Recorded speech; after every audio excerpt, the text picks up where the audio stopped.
భారతదేశం మరో అద్భుత మైలురాయి అందుకోనుంది. ఇస్రో, నాసా కలిసి అభివృద్ధి చేసిన నిస్సార్ శాటిలైట్ కాసేపట్లో శ్రీహరికోటలోని సతీష్ ధావన్ స్పేస్ సెంటర్ నుంచి నింగిలోకి వెళ్లబోతోంది. 2393 కిలోల బరువున్న ఈ శాటిలైట్ ను ఇస్రోకి చెందిన GSLV F-16 రాకెట్ ద్వారా ఈ సాయంత్రం 5:40 ప్రయోగిస్తున్నారు.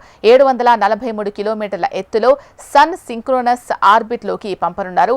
ఈ ప్రయోగం భూ పరిశీలన టెక్నాలజీలో కీలక ముందడుగు కానుంది. 13,000 కోట్ల వ్యయంతో ఇది ప్రపంచంలోనే అత్యంత ఖరీదైన భూ ఇమేజింగ్ శాటిలైట్ గా నిలిచింది.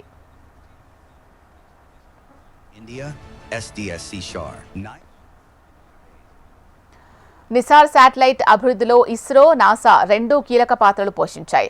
నాసా ఈ శాటిలైట్ కి L band synthetic aperture radar, అధిక సామర్థ్య టెలికమ్యూనికేషన్ సబ్ సిస్టమ్, GPS రిసీవర్లు, solid state recorder, payload data sub సిస్టమ్లను అందించింది. ఇస్రో సైతం S band radar, satellite bus, GSLV F-16 rocket ప్రయోగ సేవలు సమకూర్చింది. ఈ రెండు సంస్థలు 2014లో ఒప్పందం కుదుర్చుకొని ఈ సంయుక్త మిషన్ ను ప్రారంభించాయి. ఇది రెండు దేశాల సాంకేతిక నైపుణ్యాన్ని సమన్వయం చేస్తుంది.